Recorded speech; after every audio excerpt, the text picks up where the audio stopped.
Shiva Shiva Sarveshwaraya Shambho Shambho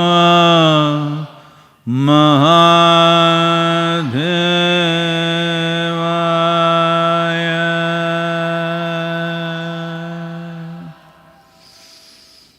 Yoga Yoga Yogeshwaraya Bhuta Bhuta Bhuteshwaraya Kala Kala Kaleshwaraya Shiva Shiva Sarveshwaraya Shambho Shambho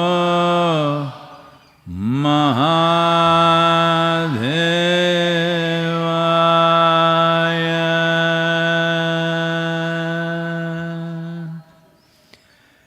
Yoga Yoga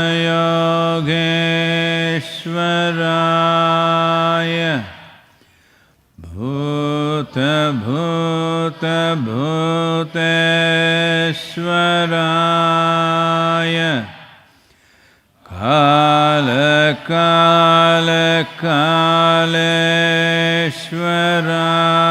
Kaleshwaraya Shiva Shiva Sarveshwaraya Shambho Shambho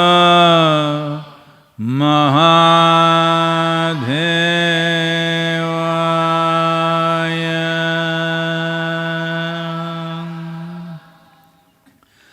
Yoga Yoga Yogeshwaraya Bhuta Bhuta Bhuteshwaraya Kala Kala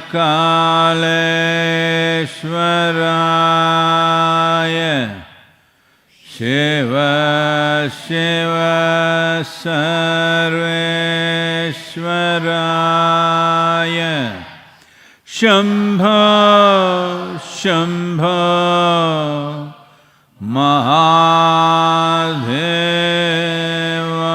Mahadevaya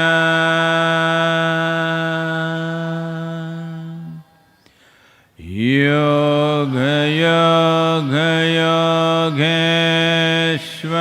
Yogeshwaraya Bhuta Bhuta Bhuteshwaraya Kala Kala Kaleshwaraya Shiva Shiva Sarveshwaraya Shambho Shambho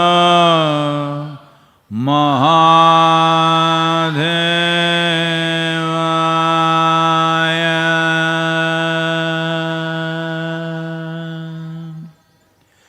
Yoga Yoga Yogeshwaraya Bhuta Bhuta Bhuteshwaraya Kala Kala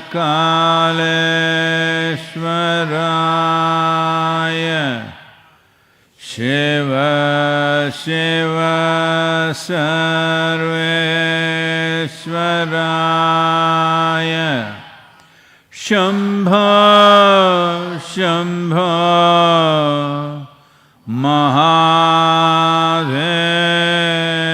Mahadevaya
pranayamam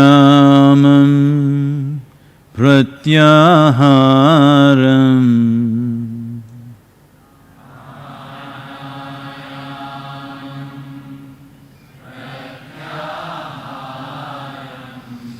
nitya nitya viveka vicharam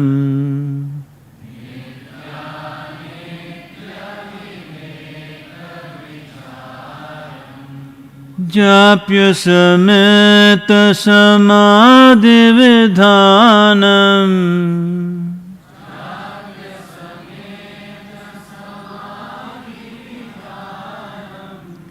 japya sameta samadhi vidhanam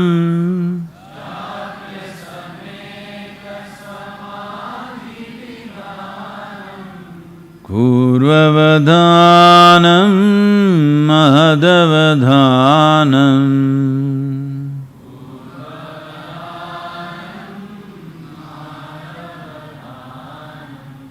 kurvavadhanam mahadavadhanam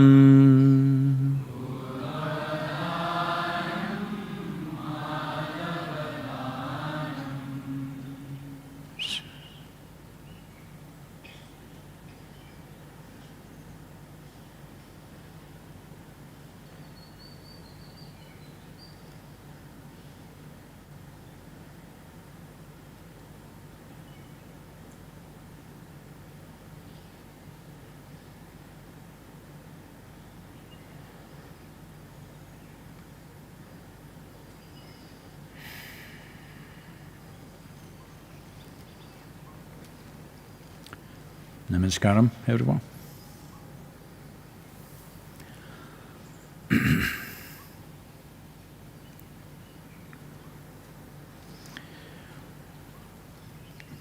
Well,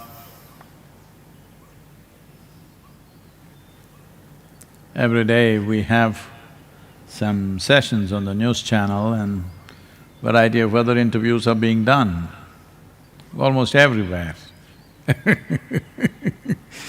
One common question is, now that we are under lockdown, we are very anxious, can we do pranayama, can we do meditation, can we do yoga? Oh, in this culture, there is a term called smashana vairagya.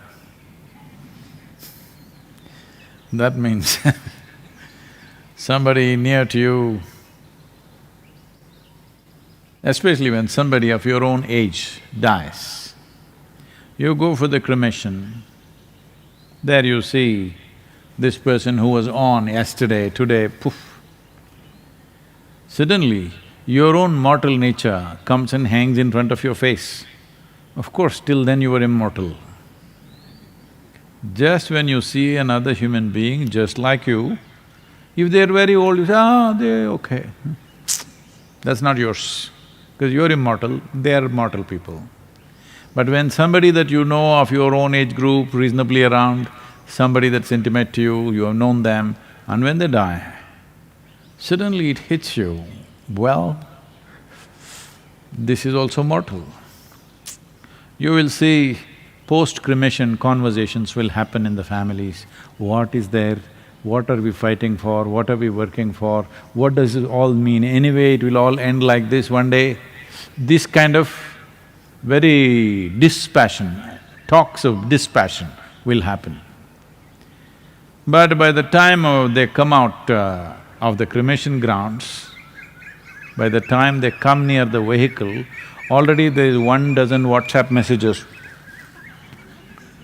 Vairagya is gone and again back into thing, one more death has to happen. Well, the next one may not be somebody else, it could be this one. The next one may not be another person. But because most people live under the presumption that other people die, you know those dying people, they die, not me. So, now I think this virus is slowly bringing mortality home into everybody's minds and hearts. What an unfortunate way to learn simple facts about life. You have to kill 140,000 people on the planet to realize that we are mortal. How tragic is that? But that's how it is, unfortunately. But at the same time, looking at the situation in India, maybe by mid-May, by end of June, probably this could be completely gone, most probably, unless a second wave of second generation of virus come at us in a big way. We don't know about that. Some people are talking about it, but nobody's sure about that, whether it'll have a second wave like this. You will see by July, August, everybody will again become immortal. But I'm sure there'll be a few sensible people who will stay with the realization we are mortal. When we say we are mortal, all we are saying is, we have a limited amount of time. We have not been here forever. We will not be here forever. We are here for a limited amount of time. Before you were born, you were dead for a very long time. And after you're dead, again you will be dead for a very long time. So most of the time you're dead. Just for a little time you're alive. In this little time, how much mess? If you just look at it, then you will put your life into order. What is the top priority? Naturally, you will put your time and energies into that. But right now, because we are immortal, we have time for all kinds of things.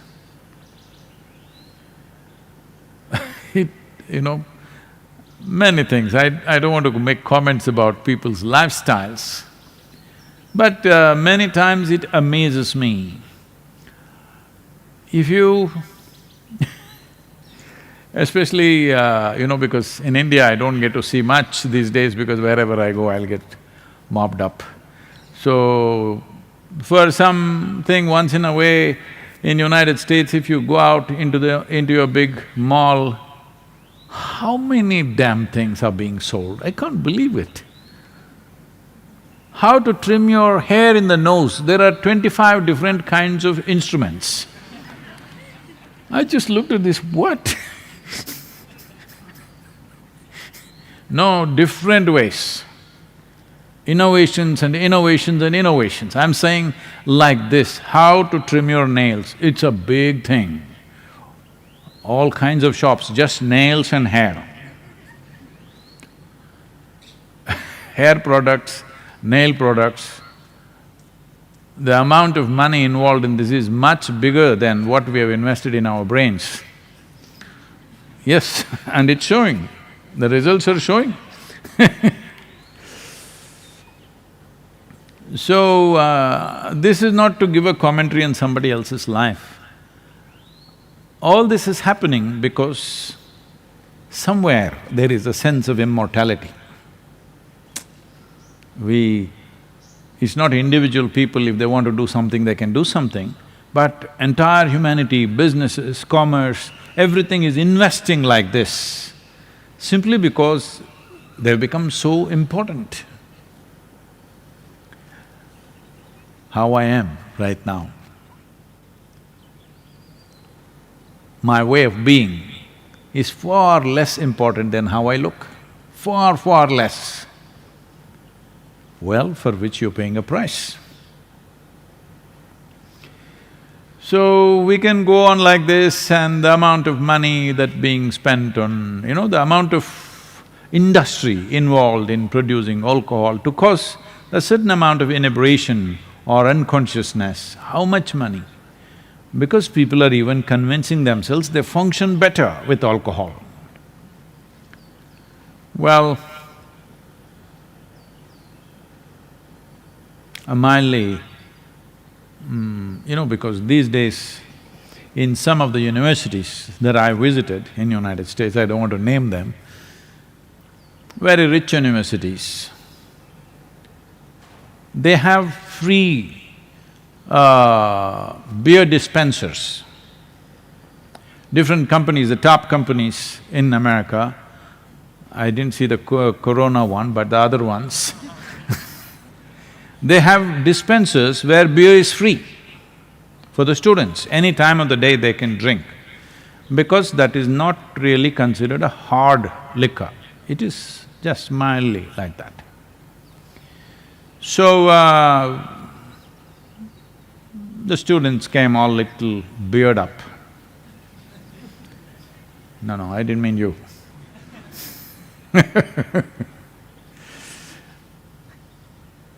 And then the professor made a comment about it. Then of course, because everybody has a philosophy and there is a philosophical background to every idiotic thing that we do, always.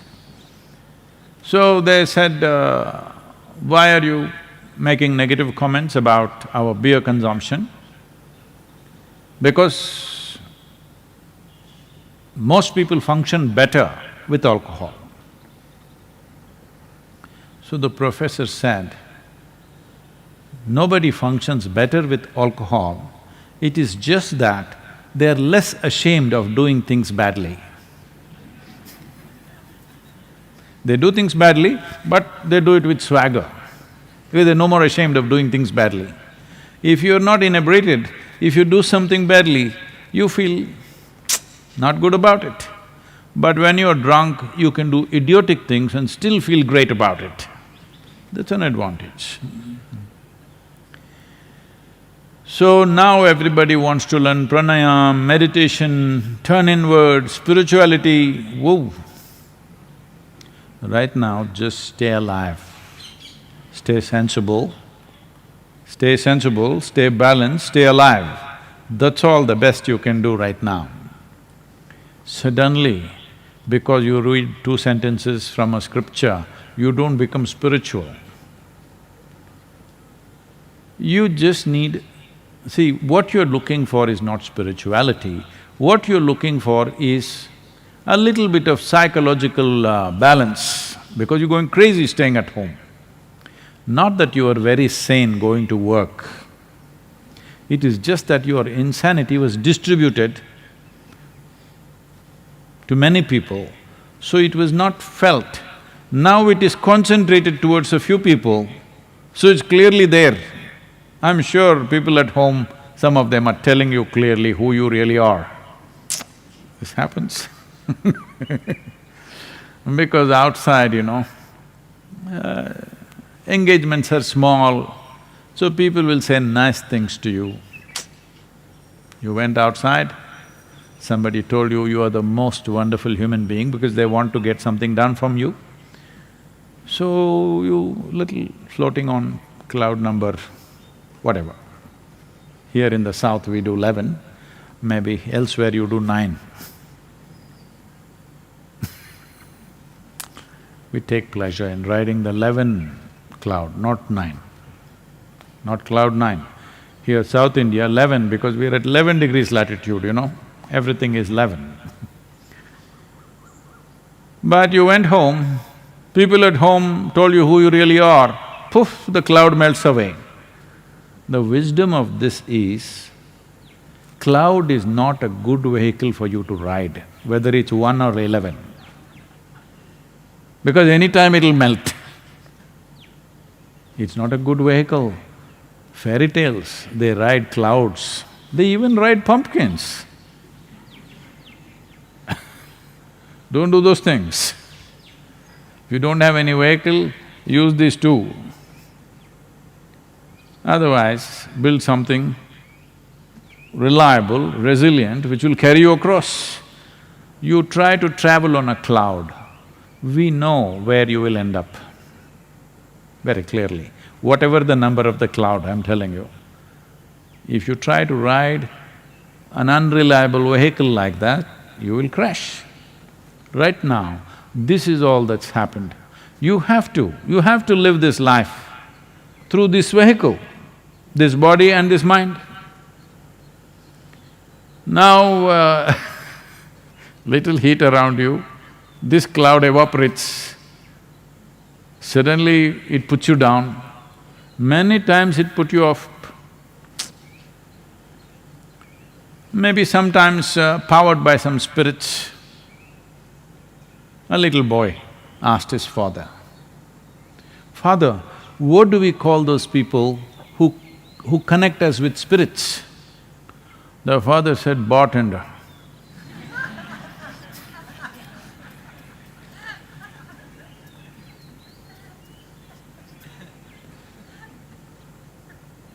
So, maybe because you were connected with spirits, the cloud mushroomed into something big and fanciful, fantastic things happened, but it'll crash. So, pranayama, pratyahara, nitya viveka.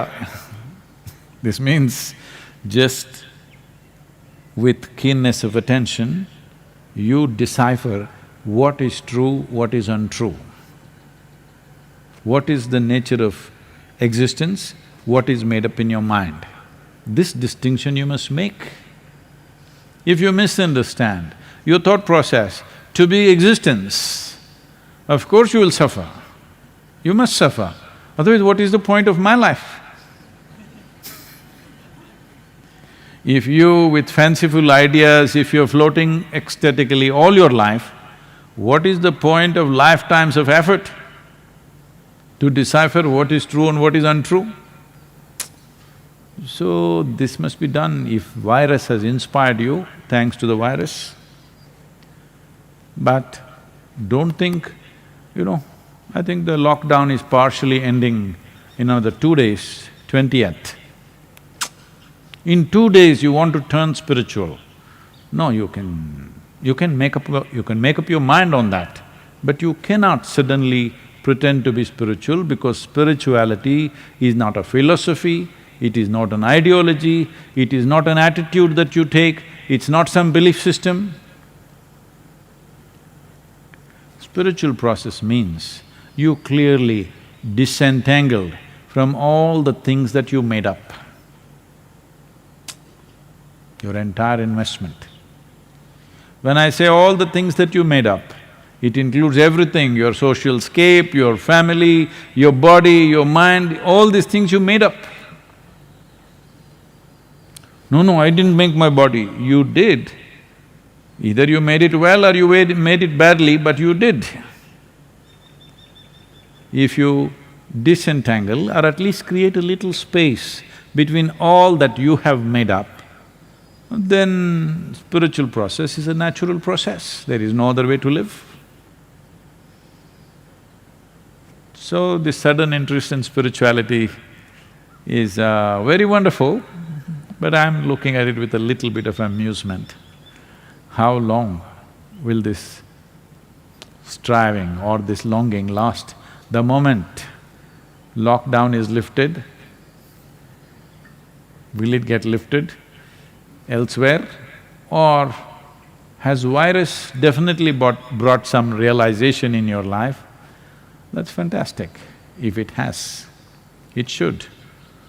2 more days are there in India, if you're a farmer. Otherwise, another 15 days, okay? If you're not in essential services, another 15 days. 2 weeks is a lot of time to realize. It doesn't take 15 days or 2 weeks to realize. It just takes a moment of sense. To come to that, how long will you take?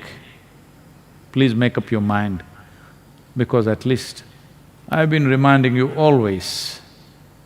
But now virus is making the point in a different way, that life is a very brief happening.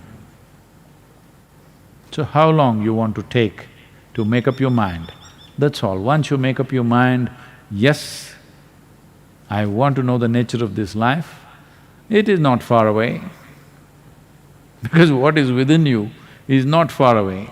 As I've told you many times, a few people wanted to come to Isha Yoga Center. Right now it's under lockdown, I'm just saying, for those of you who are not here. And they came to a local village and asked the young boy there, "How far is Isha Yoga Center?" He said it's 24,996 kilometers. I said, what, that far? He said, yeah, the way you're going, if you turn around, it's 4 kilometers. It's right here, not there. If it was there, how long, how long? When it's here, where is length of time? Just a question of willingness. This question is from Arundhati. Namaskaram Sadhguru. You were speaking against belief system yesterday, but someone who believes in a particular God may have a wonderful experience of life because of that belief. How is this any different from someone experiencing life wonderfully because of a deity created as a yantra?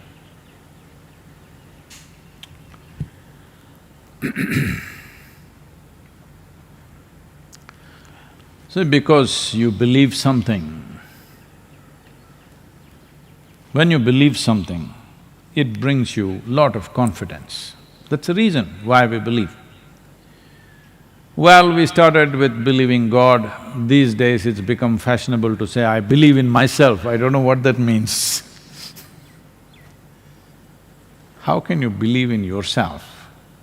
No, I believe in myself. All you're trying to do is confidence-boosting exercise. Confidence is a dangerous damn thing. Most stupid things in the world are done because somebody is confident without any clarity about it. Most idiotic and disastrous things are done by people who have confidence without clarity. And they're usually believers. Either they believe in that or this or that or something. Essentially, belief means you're fundamentally dishonest. You're not willing to see, I do not know. Well, somebody believes and their life is wonderful, their life may be wonderful because they're devoted to something. It may be a deity, it may be the temple. Usually devotees are not really doing much with the deity. They're sweeping the temple, they're cleaning the temple, they're washing this and that, they're washing vessels in the temple, and it all feels wonderful because they're devoted. It is like, someone has a child, little baby, oh, they're so devoted to this little child. Everything is beautiful, changing the diaper is beautiful, wiping the shit is beautiful, everything is beautiful. Yes, it is. Not because shit is beautiful, simply because you're devoted. That's why everything is feeling beautiful. That is the nature of devotion. Whether it's a child or a temple or a god or a deity or a tree, it doesn't matter what. If you are devoted, your devotion will make everything beautiful because devotion is the sweetest emotion you can nurture within yourself. When your emotion is so sweet, what does it matter? You ate well, you did not eat well, you slept well, you did not sleep well, nothing matters. Everything is beautiful. This is the power of devotion. So with belief system, if you're trying to build devotion, fine, but devotion is just one step. There is no need to create another intermediate step because that intermediate step can be hugely misleading. When you believe, you become right, others become wrong. A devotee never thinks like that. A devotee is never right. He knows he doesn't know a damn thing, but he just knows I'm devoted, that's all. And that is the power of devotion, that you transcend all the limitations of your own logic simply with the power of devotion, and life becomes extraordinarily beautiful. It is not that you know a thing, you may not know a thing, but it doesn't matter because the power of devotion is beyond the power of knowledge. It is. So that is not coming from your belief system, that is because your heart has melted for something. Doesn't matter what it is. It may be a child, it may be a husband, it may be a wife, it may be a tree, it may be a cause, it may be anything. But you're devoted to something. And it is best that you devote yourself to something which doesn't change much shape and form. See, you just got married, you were very devoted, but after 3 days, because what you devoted yourself to and this creature are two different things. So that is why it is best to devote yourself to a deity unchanging. Yes, it's a fantastic tool, I'm not making a joke out of it. It's a fantastic tool because it fixes one significant dimension of who you are, that is your emotion. People think they are intellectual, they are not. They're largely emotional. Emotional means they may not be dripping with love, they're angry, they're anxious, they're agitated, this is all emotion. Emotion gone bad. If you just become devoted, all these things are gone, just sweetness of your heart all the time. So devotion has that power. Do not misunderstand devotion to believing something. Believing something means you made up something in your mind and make it like a reality. No, that's not devotion. That leads to fanatism. What is the difference? There is a big difference. One happens in your head, another happens in the level of your emotion. One is made up in the thought process, another is not made up in the thought process, it's just the way you feel. It need not be right, it need not be wrong. Devotees don't care whether something is right or wrong, all they know is they are devoted. This gives them a sense of freedom and lets them fly over all the bad terrain in their life. Yes, they don't touch any aberrations, they just fly over everything, simply because the sweetness of emotion has the power to do this. And even today, though people think and claim that they are very intellectual, still emotion is the strongest dimension in most human beings. Maybe it's not finding expression, it's gotten constipated in expression, but inside, it's roiling them all the time. They are not experiencing sense of absolute love towards everything, but they're angry towards everything, they're anxious about everything, they're tense about everything, these are all emotions. Next question is from Prabhu. Namaskaram Sadhguru. Yesterday you spoke about deities as tools. In my experience, all the tools I use, they enhance the function of one of my sense organs. I can't perceive anything outside of the 5 sense organs. So how can I utilize a tool like a deity, which supposedly enhances my perception on a dimension that I cannot even perceive right now? No, first enhance the existing perception, wear spectacles, you'll see better, you know. Yes, just a small lens, an invisible lens, a contact lens if you wear, suddenly the world becomes clear, you know. That's all it takes. Now, you do not approach a deity in terms of, I want to access this, I want to access that. There are certain type of people who do that. That's not the way to go. The simple thing is, if the deity is properly consecrated, when I say properly, each one of them is consecrated normally for a specific purpose. Now we have a dhyana linga. It is for meditativeness. You don't cry there, go there and cry, dhyana linga, my financial situation not working out, please. That guy just sits like this. Because he doesn't know what is financial situation, he doesn't care. Because he doesn't eat, he doesn't do anything, what does financial situation mean to him?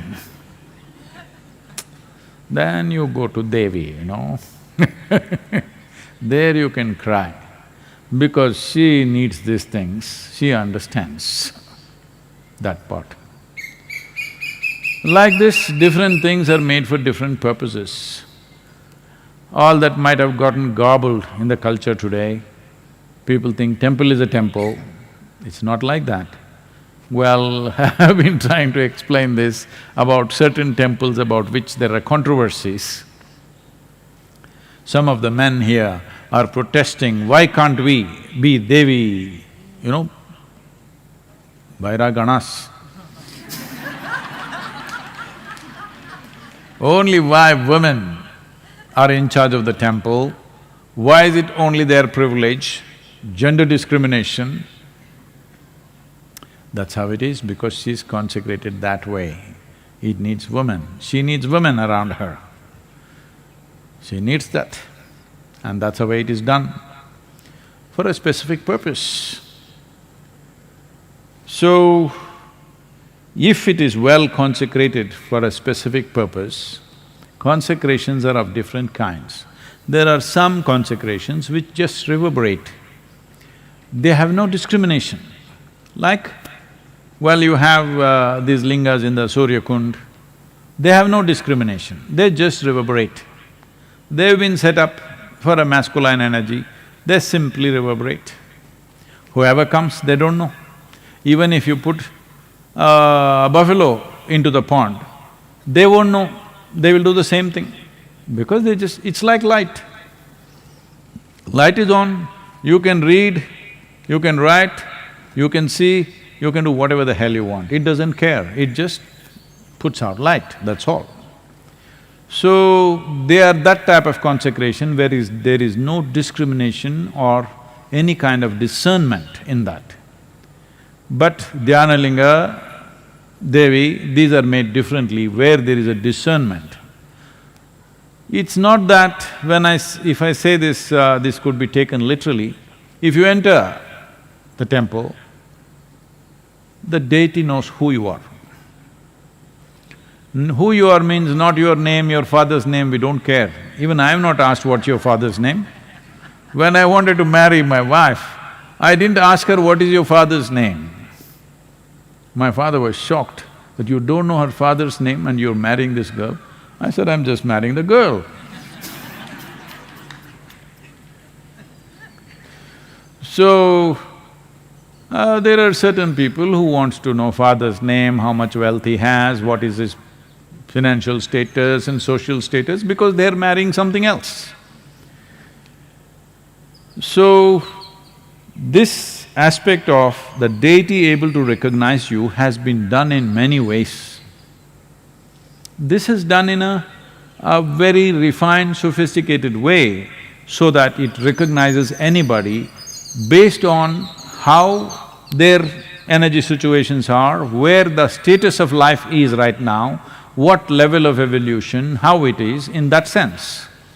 But there are other deities which is very common in southern India, which is probably these days lost in north, is we have Kula Devatas or Kula Daivams.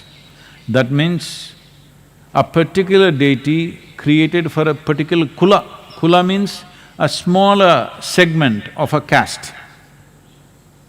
So here the genetic map of this Kula is kept and the deity is consecrated to serve only that type of genetics.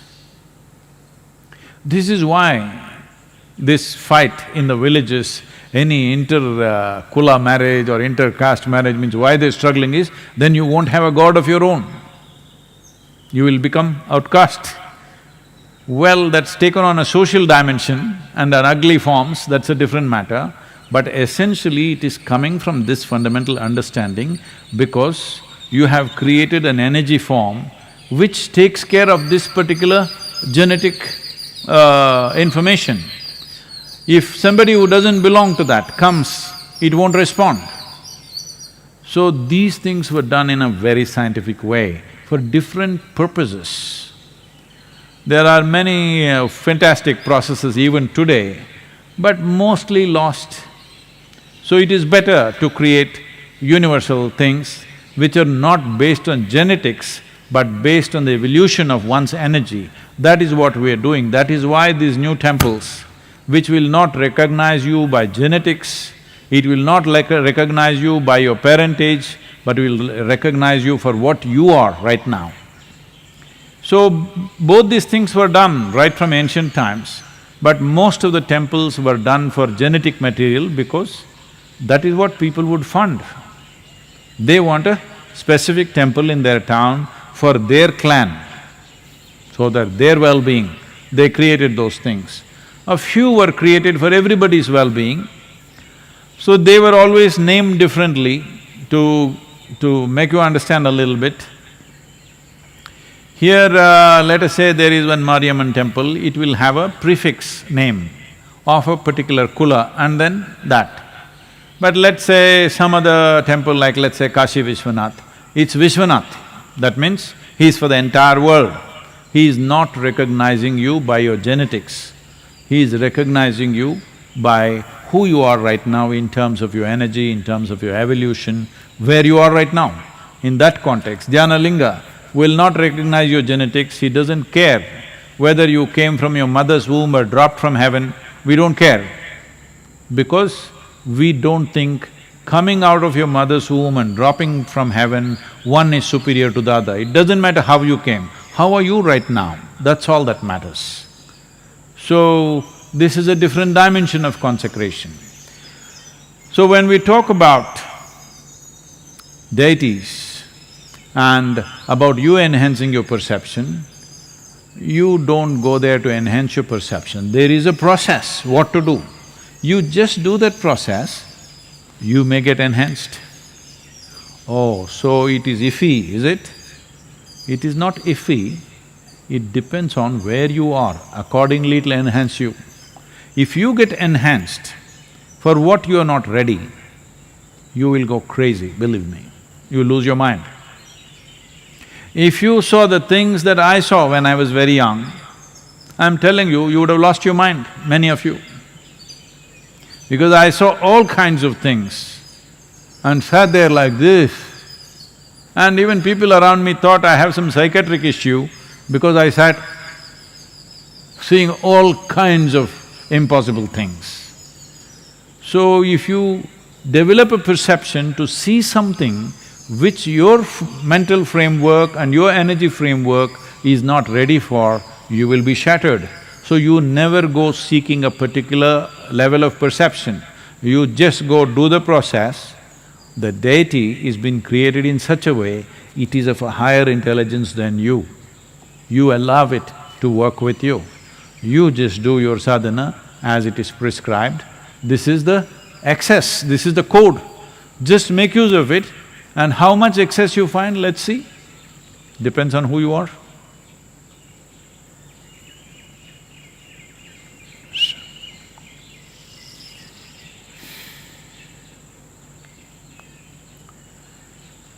Yoga Yoga Yogeshwaraya Bhuta Bhuta Bhuteshwaraya Kala Kala Kaleshwaraya Shiva Shiva Sa